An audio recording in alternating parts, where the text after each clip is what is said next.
balik lagi di channel Daily Mombiti. Di channel ini aku tuh bakalan bahas chat-chat DM ataupun pesan yang masuk ya. Dan jadi di sini tuh aku mau sharing dan ceritanya itu berasal dari kalian. Jadi kayak keluh kesah kalian itu aku bahas di sini. Jadi simak terus ya. Jangan lupa klik tombol subscribe, like, komen, dan share ke teman-teman kalian. Oke teman-teman, aku langsung aja ceritain ya. Jadi singkat cerita kayak gini teman-teman. Dia itu udah menikah ya, udah punya istri. Tapi dia sama istrinya sama-sama punya masa lalu seksual yang kelam. Jadi sebelum menikah dia sudah icip-icip dulu gitu. Dia udah udah seksualitas pranikah gitu loh ya intinya. Nah, jadi teman-teman, masalahnya di sini mereka itu sama-sama menerima kekurangan ataupun kelebihan di antara masing-masing ya. Sama-sama memaklumi kalau dulunya dia itu punya pengalaman ataupun punya masa lalu yang kelam gitu ya. Si cowok sama-sama punya masa lalu seks yang kelam, terus begitu juga si cewek gitu. Jadi intinya waktu pas dia kenal, dia itu nyobain dulu, terus habis itu dia nikah dan udah bukan menjadi orang yang pertama. Gimana sih ngomongnya kayak gitu ya? Semoga kalian nyambung. Nah, permasalahannya teman-teman, si laki-laki ini bingung karena dia itu termasuknya menikah udah lama ya, dan kenal juga udah lama kan. Sebelum menikah juga ngelakuin hubungan seksual ya, sampai pun sekarang dia itu bingung karena istrinya itu nggak bisa klimaks, nggak bisa orgasme gitu. Kenapa?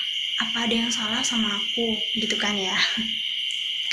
Sebenarnya nggak ada masalah yang terlalu gimana gitu sama laki-lakinya tuh nggak ada. Cuman dia itu nyebutin kalau dia itu gampang banget keluar. Jadi 5 menit atau 10 menit dia udah cerot gitu ya, udah keluar gitu. Nah, terus selebihnya sih nggak ada.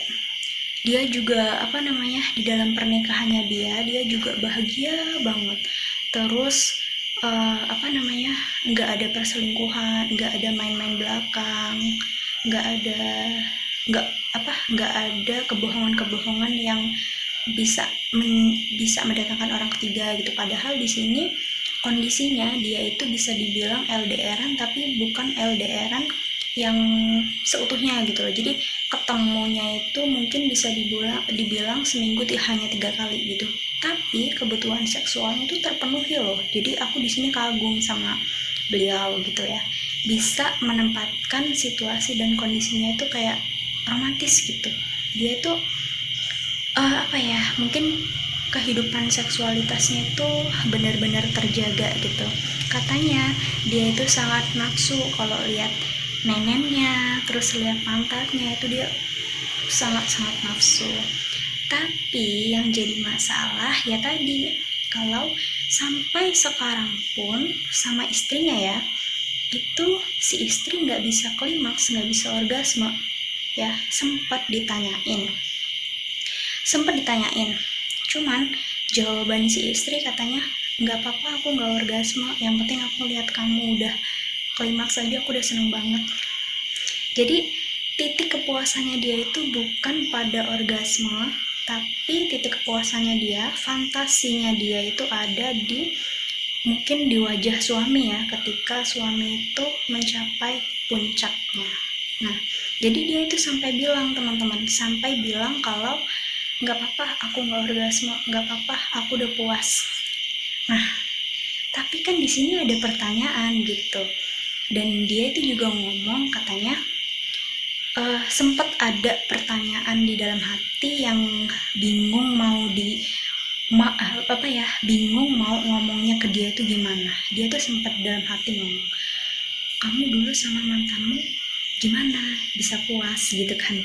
Terus kayaknya dulu kamu pernah puas sama mantanmu, itu kamu gimana gitu kan. Sempet mau bertanya kayak gitu, cuman karena dia itu sama istrinya udah janji mau menutup masa lalu dan membuka lembaran baru gitu. Jadi nggak diungkit-ungkit. Ini luar biasa sekali.